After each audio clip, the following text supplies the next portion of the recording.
السلام علیکم ورحمۃ اللہ وبرکاتہ۔ ان الحمد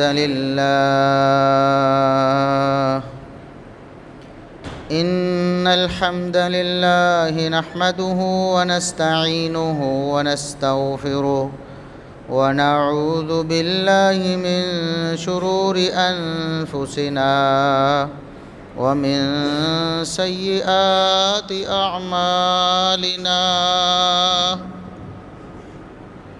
من يهده الله فلا مضل له ومن يضلل فلا هادي له أشهد أن لا إله إلا الله وحده لا شريك له وأشهد أن محمدًا عبده ورسوله اللهم صل على محمد وعلى آل محمد كما صليت على إبراهيم وعلى آل إبراهيم إنك حميد مجيد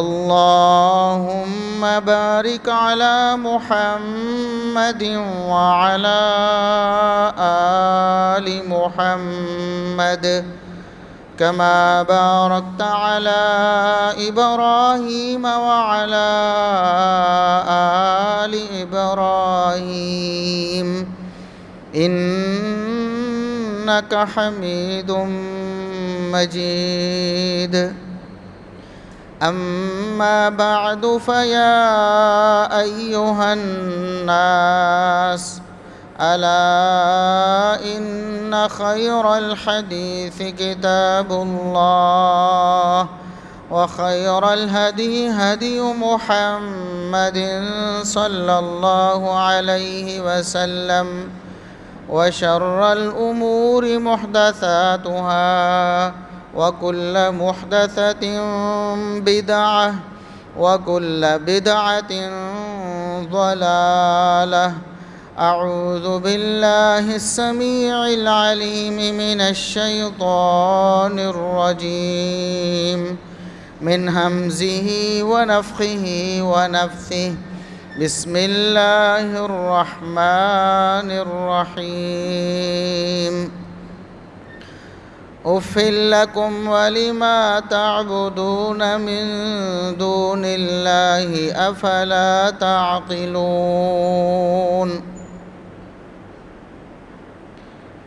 انتہائی قابل احترام بزرگوں، عزیز نوجوان ساتھیوں، معززات و مکرمات اسلامی ماں اور بہنوں، ہر قسم کے حمد و ثنا، تعریف و تمجید کی بیائی بڑائی، رفعت و عظمت اللہ رب العزت کے لیے جو پوری کائنات کا خالق و مالک ہے۔ بے شمار لا تعداد بے حد و حساب درود و سلام پیغمبر آخر الزماں، محسن انسانیت، محسن کائنات جناب محمد الرسول اللہ صلی اللہ علیہ وسلم کی ذات اقدس پر۔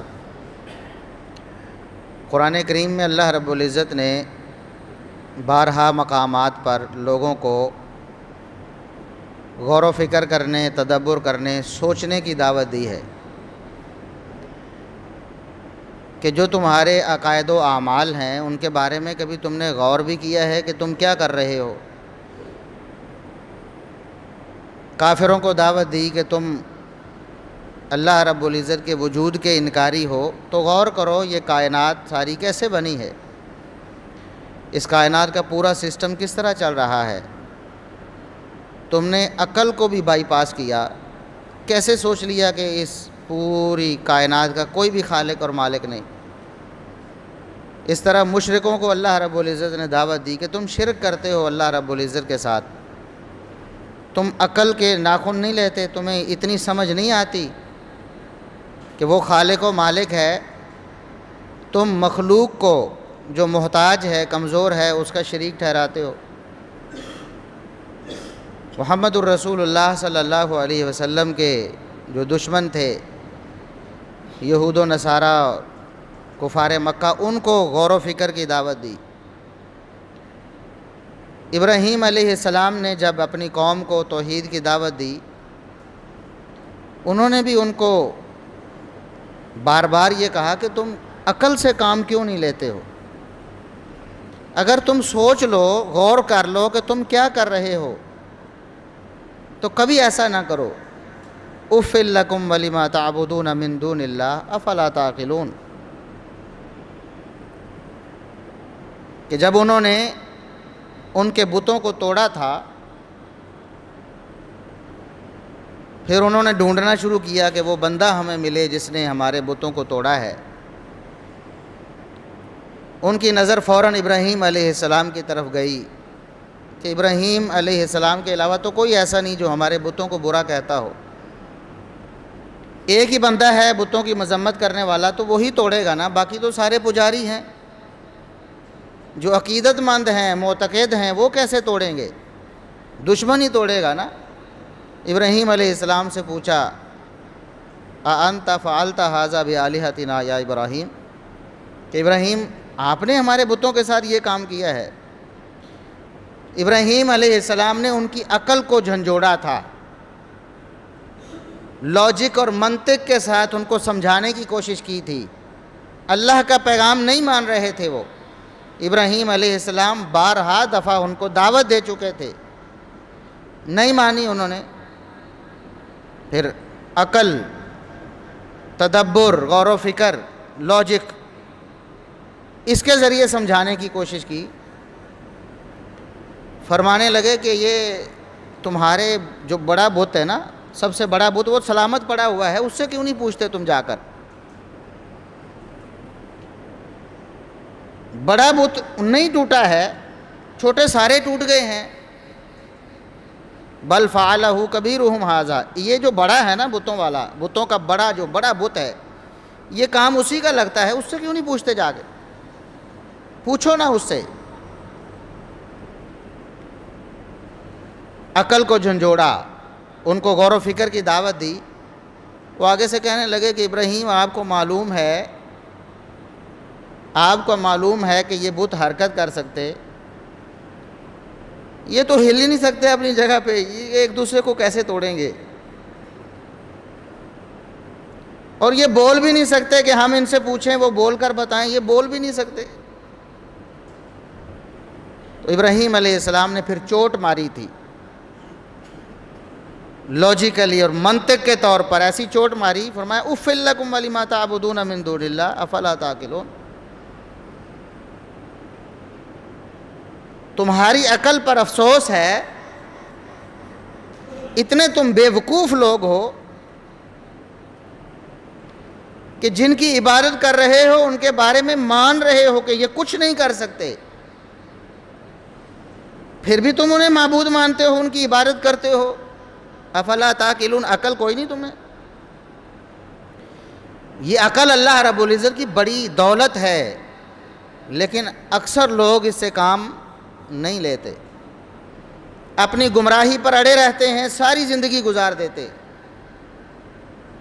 پیدا ہوتے ہیں ایسے ماحول میں جس میں گمراہی ہوتی ہے، کتاب و سنت کا انکار ہوتا ہے، پلتے ہیں، بڑھتے ہیں، جوانی کی عمر کو پہنچتے ہیں، بڑی بڑی ڈگریاں لے لیتے ہیں، لیکن ساری زندگی بدھو رہتے ہیں۔ ڈاکٹر بنیں گے، انجینئر بنیں گے، پی ایچ ڈی تک کر جائیں گے، پوسٹ ڈاکٹریٹ کر جائیں گے، بڑے بڑے پڑھے لکھے آپ کو ملیں گے، بڑے بڑے دانشور، بڑے بڑے سیاستدان بن جائیں گے، بڑے بڑے صحافی بن جائیں گے، لیکن انتہائی بے وقوف، ساری زندگی انہوں نے عقل سے کام نہیں لیا ہوتا، کبھی سوچا نہیں ہوتا جس عقیدے پر ہم پیدا ہوئے، جس عقیدے پر ہم قائم ہیں، یا جو کچھ ہم کر رہے ہیں، کیا لاجیکلی یہ ٹھیک ہے؟ کہ عقل بھی اس بات کو مانتی ہے؟ وحی الہی کو تو ایک سائیڈ پہ رکھے نا، کتاب و سنت کو تو وہ مانتے ہی نہیں، ہزار دلیلیں دیں آپ نہیں مانیں گے، جذباتی نعرے ہیں، لیکن کم از کم عقل سے تو کام لیں نا، جو ان کے پاس ہے، اپنی عقل ہے، ان کی اپنی عقل ہے، کم از کم اس سے کام لیں کہ ہم جو کر رہے ہیں یہ کیا ہے۔ تو اللہ رب العزت نے تو بار بار کہا ہے بھی عقل کرو، غور کرو، فکر کرو، سوچو ذرا تمہارا عقیدہ کیا ہے، تمہاری فکر کیا ہے، تمہارا عمل کیا ہے، کیا تم کر رہے ہو۔ تو ہمارے ماحول معاشرے میں بہت سارے ایسے کام ہوتے ہیں انتہائی بے عقلی، بے وقوفی پر مبنی ہے، لیکن بڑے بڑے پڑھے لکھے دانشور انہی کاموں میں ملوث پائے جاتے ہیں۔ آپ ان سے پوچھیں کوئی جواب ان کے پاس نہیں ہوگا، لیکن اپنی گمراہی کو چھوڑنے کے لیے تیار نہیں ہو۔ اسی طرح کے بدھو اور بیوقوف ہیں جس طرح کے مشرکین مکہ ابراہیم علیہ السلام کے دور میں جو مشرکین تھے۔ کتنی صاف بات ہے کہ بھائی تم مان رہے ہو کہ یہ کچھ کر نہیں سکتے، حرکت بھی نہیں کر سکتے، زبان سے بول نہیں سکتے، زبان تو ہے ہی نہیں ان کی، بول کر ہمیں بتا نہیں سکتے، نفع نقصان کے اپنے لیے مالک نہیں ہے، ہمارے لیے کیسے ہوں گے؟ سارا کچھ ماننے کے بعد پھر انہی کی عبادت کیوں کرتے ہو؟ کچھ عقل کرو۔ لیکن اکثریت نے عقل نہیں کی۔ یہ ہمیشہ سے گمراہوں کا طریقہ ہے کہ وہ عقل کے اوپر بیٹھے ہوتے ہیں کہ اگر عقل سے کام لیں تو گمراہ نہ ہونا، عقل سے کام نہیں لیتے۔ ہمارے ماحول معاشرے میں دین کے نام پر، عبادت کے نام پر، ثواب کے نام پر، بزرگ ہستیوں کی محبت کے نام پر، ان کی عقیدت کے نام پر ایسی ایسی بیوقوفی ہوتی ہے، ایسی ایسی بیوقوفی سر انجام دی جاتی ہے کہ کوئی عقل مند انسان اگر عقل کرے تو اس کے قریب بھی نہ پھٹکے۔ اب مثال کے طور پر محرم الحرام کا مہینہ جا رہا ہے، اسے سوگ کا مہینہ ڈکلیئر کیا گیا کہ یہ سوگ کا مہینہ ہے، افسوس ہے، اس میں ہم روئیں گے، پیٹیں گے، ماتم کریں گے، اور اس میں کوئی خوشی نہیں ہوگی، کسی خوشی کا کوئی تصور نہیں، اس میں چارپائیاں الٹی کر دیں گے، کپڑے کالے کر دیں گے اور روئیں دھوئیں گے، پیٹیں گے۔ حالانکہ یہ بھی ایک بہت بڑی بے عقلی ہے،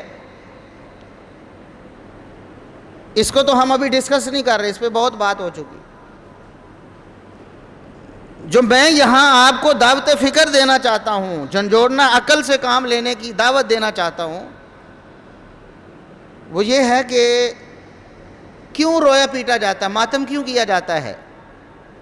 اس لیے کہ سیدنا حسین رضی اللہ عنہ نواسہ رسول شہید ہو گئے۔ اس لیے یہ محرم سوگ کا مہینہ ہے، ہم نے سوگ کرنا ہے، ماتم کرنا ہے، لیکن وہ ماتم 10 محرم تک جاری رہتا ہے، 10 محرم تک ماتم جاری رہتا ہے، کیونکہ 10 محرم کو سیدنا حسین رضی اللہ عنہ شہید ہوئے۔ عموماً کیا ہوتا ہے، عقل مند لوگ کیا کرتے ہیں بھی جب غم اور پریشانی آتی ہے تو اس کے بعد روتے دھوتے ہیں نا۔ بھی آج اگر کسی کی، آج 4 اگست ہے، آج کسی کے ہاں کوئی غمی، کوئی پریشانی آئی ہے، کسی کا کوئی عزیز فوت ہو گیا ہے، شریعت کے مطابق عام انسان بھی روئے گا، اس کو غم اور پریشانی ہوگی۔ غیر شرعی امور تو وہ سر انجام نہیں دے گا، لیکن شرعی طور پر رونے پہ تو کوئی پابندی نہیں، روئے گا۔ وہ پریشانی آئی ہے، اس کا کوئی باپ فوت ہو گیا، خدا نخواستہ بھائی فوت ہو گیا ہے، کوئی رشتہ دار فوت ہو گیا ہے، یا کوئی اور اس کو غم اور پریشانی آ گئی، اس کی آنکھوں سے آنسو جاری ہو جائیں گے۔ 4 اگست کو اگر اس کے ساتھ ہوا آج تو آج ہی ہوگا۔ یہ ایک ایسی بے وقوفی ہے کہ 4 اگست تک آپ روئیں دھوئیں کہ 4 اگست کو میرے ہاں فوتگی ہو گئی ہے، جیسے ہی 4 اگست کا دن آئے اس کے بعد رونا دھونا ختم۔ بھی 10 محرم الحرام کو سیدنا حسین رضی اللہ عنہ کی شہادت ہوئی ہے، 10 محرم الحرام کے بعد کوئی سوگ ماتم ختم، زنجیر زنی سینہ کو بھی سب کچھ ختم۔ 10 محرم کو تو آپ شہید ہوئے ہیں، اگر ان کی شہادت پہ کچھ کرنا ہے تو وہ 10 محرم سے سٹارٹ ہونا چاہیے تھا نا،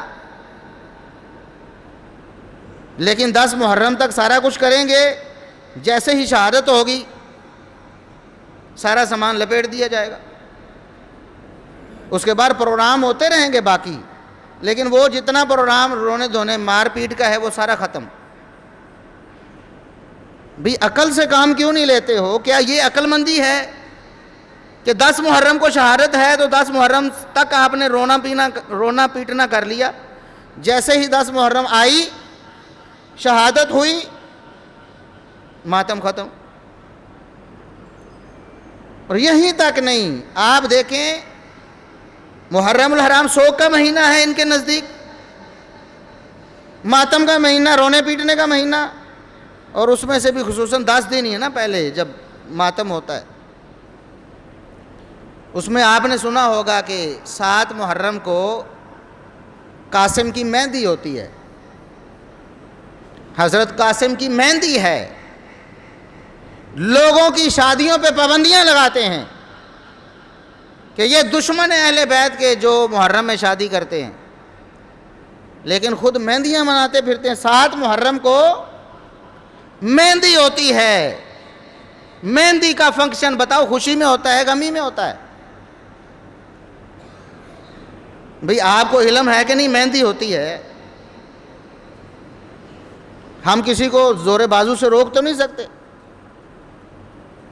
نہ ہم کوئی انتشار اور افتراق کی کوئی ایسی دعوت دیتے ہیں کہ جی روکو جا کے ان کو، لیکن کم از کم دعوت فکر تو دے سکتے ہیں نا. عقل، لاجک اور منطق سے سمجھا تو سکتے ہیں کہ بھئی یہ کیا بے عقلی ہے. 7 محرم کو حضرت قاسم کی مہندی نکالتے ہیں، ہر گھر سے مہندی نکلتی ہے. بھئی مہندی کا فنکشن یہ خوشی کا ہے غمی کا ہے؟ ویسے تو اسلام میں اس کا کوئی تصور ہی نہیں. محمد الرسول اللہ صلی اللہ علیہ وسلم نے، آپ کے صحابہ کرام نے، آپ کے اہل بیت نے، تابعین نے، ائمہ دین نے ایسا کچھ کیا ہی نہیں. اور یہ جو رسم ہے یہ 10ویں ہجری میں شروع ہوئی، 10ویں صدی ہجری میں. 900 سال اسلام کی تاریخ کے گزر چکے ہیں، اہل سنت بھی اور روافض بھی گزار چکے ہیں. 900 سال کسی مہندی کا کوئی تصور نہیں. 910 ہجری میں یعنی 10ویں صدی ہجری میں، 10 صدیاں گزرنے کے بعد ایک شخص کو خیال آتا ہے اور وہ یہ دعویٰ کر دیتا ہے کہ 7 محرم کو حضرت قاسم جو امام، ان کے بقول امام حسن کے بیٹے ہیں، ان کی ہم نے مہندی نکالنی ہے، کیونکہ 10 محرم کو ان کی شادی ہوئی تھی. بولو 10 محرم کو شادی ہوئی تھی. بھئی شادی کی تاریخ کیا ہے؟ سیدنا حسن رضی اللہ عنہ کے بیٹے قاسم کے بارے میں یہ دعویٰ کیا جاتا ہے کہ 10 محرم کو ان کی شادی کس کے ساتھ ہوئی پتہ ہے آپ کو؟ ان کے بقول سیدنا حسین رضی اللہ عنہ کی بیٹی کے ساتھ. حسن کے بیٹے کی شادی ہوئی حسین کی بیٹی کے ساتھ. کس تاریخ کو؟ بولو 10 محرم کو. بھئی یہ تو آپ کے اماموں کی سنت ہوئی نا. پھر 10 محرم کو شادی کرنا اماموں کی سنت ہے. آج کیوں ناراض ہوتے ہو کہ محرم میں شادی کون کرتا ہے؟ شادیوں پہ پابندیاں لگاتے ہو. عقیدہ تمہارا، ایمان تمہارا، عمل تمہارا، طریقہ تمہارا. آج بھی 7 محرم کو حضرت قاسم کی مہندی نکالی جاتی ہے. کیوں؟ ابھی شادی ہونے والی ہے، شادی ہونے سے پہلے مہندی نکالتے نا ہمارے ہاں. حالانکہ خود شیعہ کی مستند ترین کتابوں میں اس واقعے کی بالکل نفی ہے.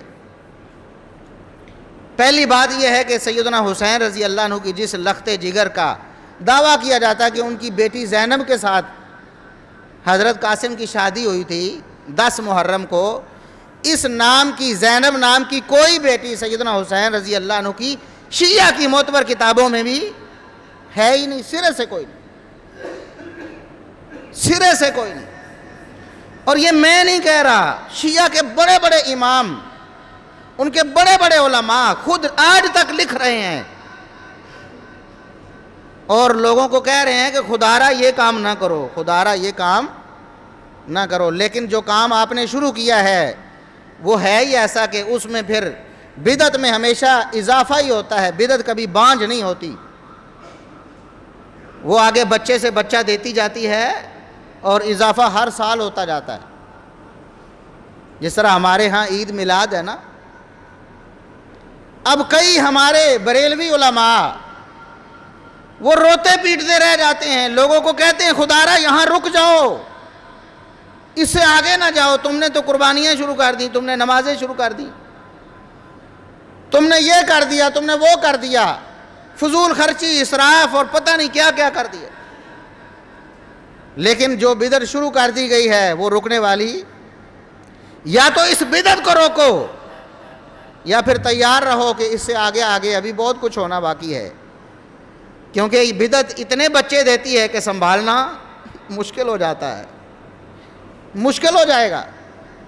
تو یہ جو بدعت ایک نکالی تھی محرم الحرام میں، اب وہ آگے انڈے بچے دے گی نا۔ 10ویں صدی ہجری میں ایک اور بچہ آیا اس کا، جس کا نام امام قاسم کی شادی اور مہندی تھی، بالکل بے اصل بات۔ لیکن ہم جو کہنا چاہتے ہیں یہ ان کا معاملہ ہے، وہ جانیں، ان کے علماء جانیں، کریں نہ کریں، ہم صرف یہ دعوت فکر دیتے ہیں کم از کم عقل سے کام لو۔ محرم الحرام اگر 100 کا مہینہ ہے تو مہندی کس چیز کی؟ 7 محرم کو۔ اور اگر تم مانتے ہو کہ 10 محرم کو شادی ہوئی، اور وہ قصہ بڑا عجیب و غریب ہے، میں مختصراً آپ کو بتا ہی دیتا ہوں، ہو سکتا ہے آپ پھر تلاش کریں جی اصل واقعہ کیا ہے۔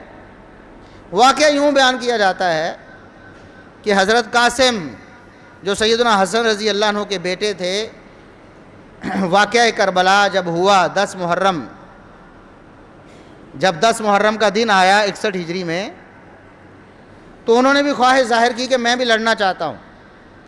ہم پہلے بھی عرض کر چکے ہیں کہ یہ ساری داستانیں، یہ سارے قصے جھوٹ پر مبنی ہیں۔ دنیا میں کوئی ایسا واقعہ کبھی رونما ہی نہیں ہوا کہ ایک سٹیج پر 2 یا زیادہ لوگوں نے واقعہ کربلا بیان کیا ہو اور سب نے سیم بیان کر دیا ہو۔ اور یہ ہمارا چیلنج ہے، ایسا ہو بھی نہیں سکتا، کیونکہ جھوٹ ہے، جس کے منہ میں جو آئے کرے گا۔ واقعہ صرف اتنا ہے کہ کربلا کے مقام پر سیدنا حسین رضی اللہ عنہ نواسہ رسول کو شہید کیا گیا، اور شہید کرنے والے وہی غدار تھے جن کے بارے میں آج تک مثل مشہور ہے کہ فلاں علاقے کے لوگ وفادار ہوتے نہیں، وہی لوگ ہیں۔ صحیح بخاری میں لکھا ہے، مسند احمد میں لکھا ہے، یہ اہل سنت کی کتابیں ہیں اور اہل تشیع کی معتبر ترین کتابیں، ان میں لکھا ہے کہ یہی لوگ تھے دھوکہ دے کر بلانے والے اور شہید کرنے والے۔ یہ اتنا واقعہ برحق ہے، سیدنا حسین رضی اللہ عنہ کی شہادت برحق ہے، نواسہ رسول کو ظلماً شہید کیا گیا۔ لیکن آگے جو داستانیں بنائی ہیں وہ ساری کی ساری جھوٹ پر مبنی ہیں، اس لیے کبھی 2 بیان کرنے والے ایک جیسا واقعہ بیان نہیں کر سکتے، کیونکہ ہے ہی جھوٹ، جس کے منہ میں جو آئے گا بولے گا۔ تو واقعہ یہ بیان کیا گیا، 12-13 سال عمر ہے سیدنا حسن رضی اللہ عنہ کے بیٹے قاسم کی، اور وہ اجازت طلب کرتے ہیں اپنے چچا حسین رضی اللہ عنہ سے کہ چچا میں نے بھی لڑنے جانا ہے۔ چچا روک دیتے ہیں، سیدنا حسین رضی اللہ عنہ روک دیتے ہیں۔ یہ وہ گپ ہے جس پر یہ سارا واقعہ بنایا گیا، پوری فلم، پورا ایک ڈرامہ بنایا گیا کہ سیدنا حسین رضی اللہ عنہ نے کہا کہ بچے آپ چھوٹے ہو، بھتیجے آپ چھوٹے ہو، آپ نے لڑنے جانا نہیں۔ رونے لگے، حضرت قاسم رونے لگے، روتے روتے انہیں خیال آیا کہ میرے ابا حسن رضی اللہ عنہ نے مجھے ایک چیز باندھ کر دی تھی کسی کپڑے میں، چمڑے میں، اور کہا تھا کہ جب بہت غم اور پریشانی ہو تو اس کو کھول لینا۔ ان کو یاد آیا کہ وہ تو میرے بازو پہ بندھی ہوئی ہے، اب آج کے دن سے بڑا غم کوئی نہیں کہ مجھے لڑنے سے روکا جا رہا ہے۔ انہوں نے پریشانی میں اس کو کھولا، تو اس میں ایک عبارت درج تھی. عبارت یہ تھی کہ بیٹا تم نے اپنے چچا حسین پر قربان ہونا ہے، اپنے چچا حسین پر تم نے قربان ہونا ہے. وہ بڑے خوش ہوئے کہ مجھے تو اجازت نامہ مل گیا کہ میرے ابا حسن نے اپنی وفات سے پہلے ہی مجھے جو لکھ کر دیا تھا، اور آج میں نے کھولا اس میں لکھا ہے کہ آپ نے قربان ہونا ہے اپنے چچا حسین پر. وہ لے کر رکا، ان کے پاس چلے گئے کہ چچا یہ تو میرے لیے اجازت نامہ پہلے موجود ہے. تو حسین رضی اللہ عنہ نے آگے سے کہا، یہ جو گپ ایک بنائی گئی گھڑنت، اس کے مطابق حسین رضی اللہ عنہ نے کہا کہ بیٹا میں نے بھی ایک وعدہ کیا ہوا تھا بڑے عرصے سے کہ میں اپنی بیٹی کی شادی تمہارے ساتھ کروں گا، تو لہٰذا اب مجھے پہلے شادی کرنی ہے، اس کے بعد اگلا کام. 10 محرم کو شادی ہوئی اور 10 محرم کو ہی حضرت قاسم دشمنوں کے ساتھ لڑتے ہوئے شہید ہو گئے. یہ واقعہ بنایا. خود شیعہ علماء سخت ترین جرح کرتے ہیں، کہتے ہیں گپ ہے بھائی، خدا را رک جاؤ اس سے. 10 محرم کو تم نے شادی کا دن بنا دیا، ہم نے تو سوگ کا بنایا ہوا تھا، یہ کیا عقل مندی ہے. لیکن اگلے رکتے، آپ کو پتہ ہے آپ کے ماحول معاشرے میں بھی مہندیاں ہوتی ہیں، مہندیاں ہوتی ہیں نا، کون سی عقل مندی ہے بھائی. ادھر ماتم ہے، ادھر گریہ ہے، ادھر آگ پہ چل رہے ہیں، ادھر کو اپنے آپ کو زخمی کر رہے ہیں، خون بہا رہے ہیں، ادھر مہندیاں بھی نکل رہی ہیں، خوشیاں منائی جا رہی ہیں. مہندیاں ہیں امام قاسم کی شادی. کوئی ایک بات ہے. اس کے بعد دیکھیں آپ نے چلو ماتم کر لیا، سیدنا حسین رضی اللہ عنہ کا غیر شرعی ہے، کتاب و سنت کی نصوص پہلے خطبات میں بیان کی جا چکی ہیں. اسلام ایسے کسی عمل کی اجازت نہیں دیتا. اسلام کہتا ہے صبر کرو، غم اور پریشانی میں بھی صبر کرو، ایسا کوئی فعل سر انجام نہ دو. لیکن آپ نے انجام دے دیا. لیکن یہ بتاؤ کہ سیدنا حسین رضی اللہ عنہ کے والد گرامی سیدنا علی رضی اللہ عنہ بھی شہید ہوئے تھے. بولو، شہید ہوئے تھے. ان کی شہادت کا مہینہ سوگ کا مہینہ کیوں نہیں ہے؟ ان کی شہادت کو سوگ کیوں نہیں مناتے، ماتم کیوں نہیں کرتے؟ وہ بھی اسلام کے لیے اپنی جان قربان کر کے گئے، ان کی شہادت کو ماتم بناتے نہیں. سیدنا حسین رضی اللہ عنہ کے بڑے بھائی حسن رضی اللہ عنہ بھی شہید ہوئے، لیکن ان کی شہادت کو بھی ماتم نہیں منایا جاتا، اور ان کی شہادت کے مہینے کو سوگ کا مہینہ نہیں بنایا جاتا. محمد الرسول اللہ صلی اللہ علیہ وسلم دنیا سے گئے ہیں، آپ کی وفات بھی شہادت کی وفات ہے، کیونکہ آپ صلی اللہ علیہ وسلم کو یہودیوں نے زہر دیا تھا. یہودیوں نے زہر دیا تھا غزوہ خیبر کے موقع پر. آپ صلی اللہ علیہ وسلم نے اس وقت اس لقمے کو پھینک دیا تھا اللہ کی وحی کے ساتھ، لیکن وہ اثر کر گیا تھا. اس کا اثر محمد الرسول اللہ صلی اللہ علیہ وسلم اپنے آخری لمحات میں، آخری سانسوں میں فرماتے ہیں کہ اس وقت جو یہودیوں نے زہر دیا تھا ابھی وہ میری رگیں کاٹ رہا ہے، وہ زہر میری رگیں کاٹ رہا ہے. محمد الرسول اللہ صلی اللہ علیہ وسلم کی وفات اتنا بڑا غم، اتنی بڑی پریشانی کہ امت کے لیے اس سے بڑی پریشانی کوئی. اور بولو محمد الرسول اللہ صلی اللہ علیہ وسلم کی جدائی اس امت کے لیے باقی سب جدائیوں سے بھاری تھی کہ نہیں؟ لیکن آپ صلی اللہ علیہ وسلم کی وفات جو کہ شہادت تھی اصل میں، اس کو بھی منایا نہیں گیا. چلو سینہ کو بھی کرنا، ماتم کرنا، سوگ کرنا تو دور کی بات ہے، علامتی طور پر بھی نہیں منایا گیا، علامتی طور پر بھی. بلکہ اس سے اگلی بے وقوفی دیکھیں کہ ہمارے اس بر صغیر میں پہلے 12 ربیع الاول کو 12 وفات منایا جاتا تھا. 12 وفات منایا. یہ ایسی تاریخی حقیقت ہے جس کے شواہد آج تک موجود ہیں، جس کے چھپے ہوئے رسالے اور اشتہار آج تک موجود ہیں کہ ہمارے بریلوی بھائی اس کو 12 وفات مناتے رہے. 12 وفات. لیکن وہی 12 وفات اب 12 پیدائش ہے، 12 میلاد ہے. بھی نبی کی وفات کیا کم غم کم ہے؟ سیدنا حسین رضی اللہ عنہ نواسے ہیں، ان کی جدائی، ان کی شہادت اگر غم ہے اور یقیناً ہے، لیکن اس کے منانے کا طریقہ غیر شرعی ہے. اگر اس کو اس طرح منانا ہے تو محمد الرسول اللہ صلی اللہ علیہ وسلم کی وفات اور آپ کی شہادت کو تو اس سے بڑا منایا جانا چاہیے تھا نا، لیکن آہستہ آہستہ وہ وفات کا لفظ ہی ختم کر کے میلاد کا لفظ لائے، اور میلاد کے لفظ کے بعد پھر جشن، اور اس کے بعد جھنڈیاں، بھنگڑے، لائٹیں، کھیریں، حلوے۔ بات سمجھ رہے ہیں کہ نہیں سمجھ رہے؟ بھائی محمد الرسول اللہ صلی اللہ علیہ وسلم کی پیدائش مناتے ہیں، وفات مناتے، اور نواسہ رسول کی وفات شہادت مناتے ہیں، پیدائش مناتے۔ بھئی سیدنا حسین رضی اللہ عنہ پیدا بھی تو ہوئے تھے نا پیدا۔ آپ ان سے پوچھیں کس تاریخ کو پیدا ہوئے، اور اس تاریخ کو آپ نے کیا کیا؟ کیا کیا اس تاریخ کو؟ کوئی جشن منایا، جھنڈے لہرائے، جھنڈیاں لگائیں، رستے سجائے؟ کیا بے وقوفی ہے، کیا عقل مندی ہے، آپ نے کبھی سوچا بھی نہیں۔ اور آخر میں دعوت ویسے تو باتیں بہت زیادہ ہیں، کسی بھی چیز پر آپ غور کریں گے جو بھی گمراہی ہے، آپ کی عقل آپ کو فیصلہ کر کے بتائے گی کہ یہ بے وقوفی ہے، اس سے باز آ جاؤ۔ لیکن اگر آپ نے عقل کو ویسے ہی بائی پاس کر دیا ہوا ہے، کنیکشن ہی ختم کر دیا ہے، تو اس کے بعد پھر کیا؟ 100 دفعہ آتی رہیں، باتیں سنتے رہیں، غور ہی نہیں کریں گے۔ جی وہ ہمارے آباء و اجداد یہ کرتے رہے، ہم بھی یہ کرتے۔ ہمارے سنی بھائیوں کے لیے تھوڑا سا لمحہ فکر ہے، یہ بھی بہت سے موقعوں پہ عقل کے اوپر بیٹھ جاتے ہیں، عقل سے کام لیتے نہیں لیتے۔ مثال کے طور پر محرم الحرام آتا ہے، یہ ایک خاص مکتبہ فکر ہے جنہوں نے کہا کہ یہ محرم سوگ کا مہینہ ہے، اس میں ہم نے کالے کپڑے پہنے، اس میں ہم نے 4 پائیاں الٹی کرنی، اس میں ہم نے یہ کرنا ہے۔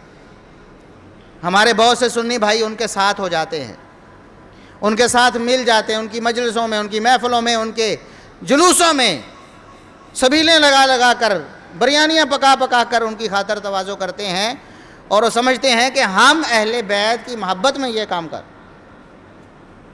انہوں نے بھی کبھی عقل سے کام لیا نہیں۔ اگر انہوں نے عقل سے کام لیا ہوتا تو یہ ساری بے عقلی والی باتیں ان میں کبھی وہ تعاون نہ کرتے۔ اور اس سے بڑی بات جو عقیدے کی ہے، جس سے عقیدے پر ضرب پڑتی ہے، سنیوں کے عقیدے پر، جس پر وہ مرنے مٹنے کے لیے تیار ہوتے ہیں لیکن عقل کرنے کے لیے تیار نہیں ہوتے۔ مثال کے طور پر اب رافضیوں نے یہ نعرہ لگایا سیدنا علی رضی اللہ عنہ کے مشکل کشا ہونے کا۔ بولیں یہ کن کا نعرہ ہے؟ رافضیوں کا۔ بھی علی رضی اللہ عنہ مشکل کشا ہیں، یہ کسی سنی کا نعرہ ہو سکتا؟ نہیں۔ بھی علی رضی اللہ عنہ کی ولایت، علی رضی اللہ عنہ کا مقام، مرتبہ، شان، فضائل سب کچھ برحق ہیں ہمارے سر آنکھوں پر۔ انکار کرنے والے کو ہم مسلمان ہی نہیں سمجھتے۔ لیکن سنیوں آپ کیوں بے عقل اور بے وقوف ہو گئے ہو کہ اگر علی رضی اللہ عنہ مشکل کشا ہیں تو ابو بکر تو سب سے بڑے مشکل کشا ہوئے نا پھر۔ اور آپ کا عقیدہ یہ ہے، آپ کا عقیدہ 1400 سال سے آپ کے علماء نے بھی لکھا کہ افضل البشر بعد رسول اللہ صلی اللہ علیہ وسلم، رسول اللہ صلی اللہ علیہ وسلم کے بعد سب سے افضل ترین ہستی ورع و تقویٰ کے اعتبار سے، ولایت کے اعتبار سے، شان مقام مرتبے کے اعتبار سے کون سی ہے؟ بولو ابو بکر سے بڑا ولی اس امت میں کوئی ہے؟ تو جو بڑا ولی ہے بڑا مشکل کشا ہونا چاہیے کہ نہیں؟ کبھی کسی نے کہا کہ ابو بکر مشکل کشا ہے؟ یہ ہے بے وقوفی، بے عقلی۔ عمر بن خطاب رضی اللہ عنہ کتنے بڑے ولی ہیں، ابو بکر صدیق کے بعد۔ یہ سنیوں کا عقیدہ ہے، جاؤ اپنے علماء سے پوچھو۔ ابو بکر صدیق رضی اللہ عنہ کے بعد عمر فاروق سے بڑا ولی کوئی ہے؟ نہیں ہے۔ لیکن آپ نے عمر کو مشکل کشا کہا، وہ عمر جن کی شجاعت اور بہادری کا عالم یہ ہے۔ صحابہ کہتے عبداللہ ابن مسعود پکار اٹھے، صحیح بخاری کے الفاظ، ما زلنا اعزتاً منذ اسلم عمر۔ جب سے عمر مسلمان ہوئے پھر مسلمانوں نے کبھی پستی کا منہ دیکھا نہیں دیکھا۔ یہ جری بہادر عمر، شجاعت والا عمر، جن کو دیکھ کر شیطان راستہ چھوڑ جاتا ہے، بھاگ جاتا ہے، یہ عمر۔ ابو بکر کے بعد عمر سے بڑا ولی کوئی نہیں تھا، لیکن تم نے مولا عمر مشکل کشا کہا نہیں کہا۔ بھئی اگر علی مشکل کشا ہیں تو پھر ابو بکر مشکل کشا کیوں نہیں ہے؟ عمر مشکل کشا کیوں نہیں ہے؟ عثمان ذو النورین دوہرے داماد محمد الرسول اللہ صلی اللہ علیہ وسلم کے، کتنی بڑی ولایت ہے، کتنا بڑا مقام و مرتبہ ہے کہ محمد الرسول اللہ صلی اللہ علیہ وسلم فرماتے ہیں کہ اللہ کے فرشتے بھی ان کا حیا کرتے ہیں، لیکن عثمان مشکل کشا کا نعرہ نہیں لگتا، نعرہ لگتا ہے تو علی مشکل کشا کا۔ آپ کو سمجھ نہیں آتی کہاں سے یہ نعرہ آیا ہے، کہاں سے امپورٹ کیا ہے تم نے؟ عقیدہ اگر یہ ہے، ہم ابھی اس پہ بات نہیں کر رہے مشکل کشا ہو سکتا ہے یا نہیں ہو سکتا، اگر عقیدہ تمہارا یہ ہے کہ علی مشکل کشا ہو سکتے ہیں تو ابو بکر عمر عثمان کیوں مشکل کشا نہیں ہو سکتے؟ اتنے بڑے بڑے صحابہ کرام ہیں، تم نے عبد القادر جیلانی کو مشکل کشا مانا ہے، ان سے فریادیں کی ہیں شیئا للہ، اللہ کے لیے کچھ دے دو، کبھی ابو بکر و عمر و عثمان کو نہیں پکارا، ان کے بعد تابعین کو نہیں پکارا، تبع تابعین کو نہیں پکارا، ائمہ دین کو نہیں پکارا۔ عبد القادر جیلانی تو بہت صدیاں بعد آئے ہیں، امام ابو حنیفہ جن کو تم مانتے ہو سب سے بڑے امام، امام اعظم ہیں، کبھی ان کو بھی پکارا ہے کہ اللہ کے لیے ہمیں فلاں چیز دے دیں؟ بولو، امام ابو حنیفہ کی امامت کوئی کم تھی آپ کے نزدیک؟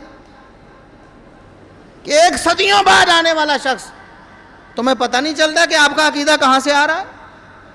اس لیے غور و فکر سے کام لو، ہم کہتے ہیں عقل سے کام لو، قرآن کہتا ہے افلا تعقلون، عقل سے کام کیوں نہیں لیتے؟ اللہ سے دعا ہے کہ اللہ رب العزت ہمیں غور و فکر کرنے کی توفیق عطا فرمائے۔ وآخر دعوانا ان الحمد للہ رب العالمین۔